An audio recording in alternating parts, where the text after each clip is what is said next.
প্রথম ম্যাচে জিম্বাবুয়ের কাছে 32 রানে ধাক্কা। এবার কি ঘুরে দাঁড়াবে? তানজিদ তৌহিদের বাংলাদেশ নাকি সিরিজ পকেটে পূর্বে সিকান্দার রাজার জিম্বাবুয়ে? স্বাগতিকদের মাটিতে দ্বিতীয় টি-20 ম্যাচে ক্ষমতায় ফিরতে মরিয়া টিম টাইগার। কেমন হতে পারে বাংলাদেশের সম্ভাবনা, প্লেইং একাদশ এবং হেড টু হেড পরিসংখ্যা বা কারা এগিয়ে? সব নাটকীয়তা জানতে ভিডিওটি শেষ পর্যন্ত দেখুন। আর আপনি যদি বাংলাদেশ দলের ভক্ত হন তাহলে এখনই চ্যানেলটি সাবস্ক্রাইব করে ভিডিওটি একটি লাইক দিয়ে দিন। টি-20 ক্রিকেটে বাংলাদেশ এবং জিম্বাবুয়ের লড়াই সব সময় একরকম উত্তেজনা ছড়ায়, তবে সাম্প্রতিক সময়ে জিম্বাবুয়ে তাদের ঘরের মাঠে কতটা ভয়ঙ্কর তা প্রথম ম্যাচেই টের পেয়েছে বাংলাদেশ।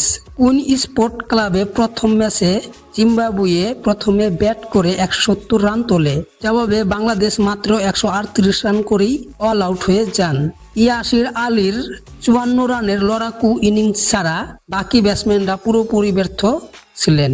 বাংলাদেশ এবং জিম্বাবুয়ের লাস্ট 10 ম্যাচের হেড টু হেডের কথা বলতে গেলে জিম্বাবুয়ে জিতেছে 4 বার এবং বাংলাদেশ জিতেছে 6 বার।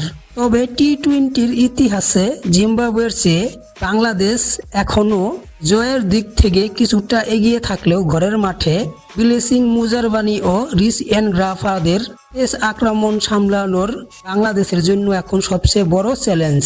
দ্বিতীয় ম্যাচে সিরিজে টিকে থাকতে বাংলাদেশ দলে আসতে পারে কিছু কৌশলগত পরিবর্তন।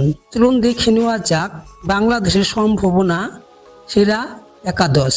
তানজিদ হাসান তামিম ওপেনিংয়ে দ্রুত রান তোলার দায়িত্ব থাকবে তার কাছে। সাইফ হাসান, পারভেজ হোসেন ইমন টপ অর্ডারের শক্তি ভিত গড়ার লক্ষ্য এই পজিশনে পারফরমেন্স করতে হবে। তাহিদ হৃদয় অধিনায়ক লিটন দাসের অনুপস্থিতিতে দলকে সামনে থেকে নেতৃত্ব দেওয়ার বড় সুযোগ তার সামনে।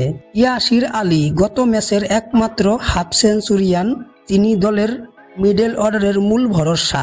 নুরুল হাসান সোহান উইকেট রক্ষক, ফিনিশার হিসাবে দ্রুত রান তোলার দায়িত্ব থাকবে তার উপর।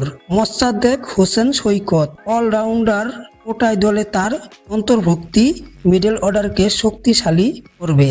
মাহেদী হাসান স্পিন ও ব্যাটিং দুই বিভাগেই অবদান রাখার ক্ষমতা রাখে। মোহাম্মদ সাইফুদ্দিন পেস বোলিংয়ের পাশাপাশি লোয়ার অর্ডারে ব্যাটিং গভীরতা বাড়াবেন।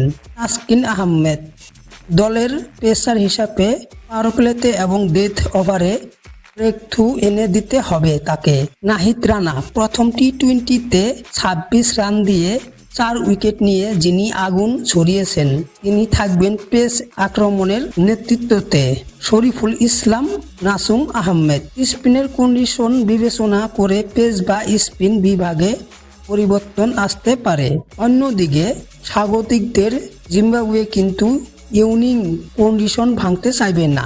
Brian Bennett opener batsman, Marumani opener batsman, Dion Myers batsman, Sikandar Raza allrounder এবং captain, Ryan batting allrounder, Milton Shumba batsman, Clive Madande wicket keeper, Tashinga batsman, Brad Evans allrounder, রিস ইনগ্রাফা fast bowler, Blessing Muzarabani fast bowler. দ্বিতীয় ম্যাচেও তারা বোলারের সেনা কন্ডিশনে বাংলাদেশকে চেপে ধরার পরিকল্পনা করবে। ক্রিকেট বিশেষজ্ঞদের মতে বাংলাদেশ যদি শুরুতেই উইকেট ধরে রেখে ডেথ ওভারে তাসকিন ও নাহিদ রানার বোলিং এর ধারাবাহিকতা বজায় রাখতে পারে তবেই জিম্বাবুকে হারানো সম্ভব। আপনার কি মনে হয় দ্বিতীয় টি-20 ম্যাচে বাংলাদেশ কি পারবে ঘুরে দাঁড়াতে, সিরিজ 1-1 সমতা আনতে, নাকি জিম্বাবুয়ে সিরিজ জিতে নেবে? আপনার মূল্যবান মতামত নিচে কমেন্ট বক্সে লিখে জানান। ভিডিওটি ভালো লাগলে বন্ধুদের সাথে শেয়ার করতে ভুলবেন না। দেখা হচ্ছে পরবর্তী ভিডিওতে।